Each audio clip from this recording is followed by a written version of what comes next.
আধার কার্ডগুলো বাতিল হয়েছে, তাতে উল্লেখ করা হয়েছে যে আধার কার্ডের 28 রেগুলেশন সংশ্লিষ্ট কাজ বাতিল করা হয়েছে কারণ বিদেশি বলে সন্দেহ বা বাসস্থান সংক্রান্ত নথি উপযুক্ত না থাকায়।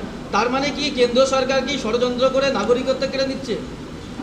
দেখুন, এখনই এটা বলতে পারবো না নাগরিকত্ব কাটছে কি কাটছে না, তবে কেন্দ্র সরকার দীর্ঘদিন ধরে ষড়যন্ত্র করছে।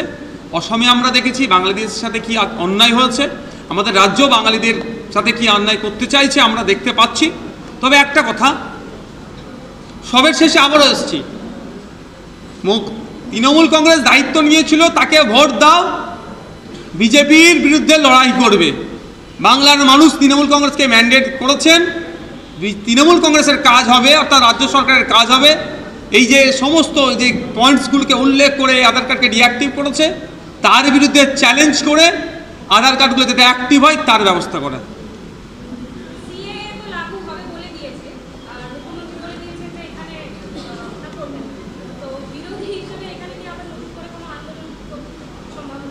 দেখুন, সিএ বিরুদ্ধে আমরা চ্যালেঞ্জ করে সুপ্রিম কোর্টে গিয়েছি। মমতা ব্যানার্জি শুধুমাত্র একটা কাজ করেছিল, বিধানসভা থেকে সিএর বিরুদ্ধে একটা বিল পাস করিয়েছিল, এতটুকুই, আর কিছু করেনি। তো সিএ আটকানোর জন্য কি শুধু মিটিং মিছিল করলে তো হয় না, আইনি লড়াইয়ে যেতে হয়। মমতা ব্যানার্জি আইনি লড়াইয়ে না গিয়ে শুধু মিটিং মিছিল করেছে, ক্যাকাছিচি করেছে। ক্যাকাছিচি করেছিল বলে আজকে আবার নতুন করে সিএর কথা শুনতে হচ্ছে।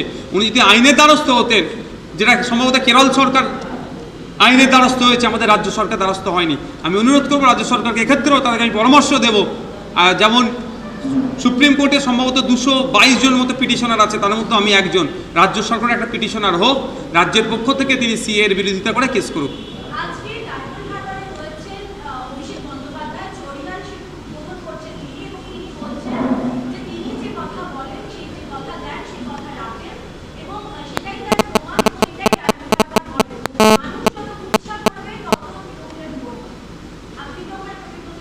আমি তো আমার ইচ্ছা পোষণ করছি। ব্যাপারটা হচ্ছে উনি যেটা বলেন সেটা করেন। যদি আমরা দেখি, পৌরসভা ইলেকশনের সময় বলেছিল জিরো টলারেন্স। ওনার এলাকা ডায়মন্ড হারবার পৌরসভা নির্বাচনে কিভাবে ভোট লুট হয়েছিল, গণতন্ত্রকে হত্যা করা হয়েছিল, সেটা আমরা ভালো করে দেখেছি। উনি অনেক কথা বলছেন, 9 বছর পরে প্রায় 70,000 বা আপনার ভাতা দিচ্ছেন 9 বছর পরে, কিন্তু ওটা কোনো সরকারিভাবে দেওয়া হচ্ছে না, ওটা সম্পূর্ণভাবে বেসরকারিভাবে বা দলীয়ভাবে দিচ্ছেন। কালকে সরকার থাকুক না থাকুক, উনি অভিষেকবাবু এমপি থাকুক আর না থাকুক, ভাতা কি নেওয়ার দায়িত্বটা তাহলে কাকে দিয়ে যাচ্ছেন? উনি তো মানুষকে বোকা বানাচ্ছেন।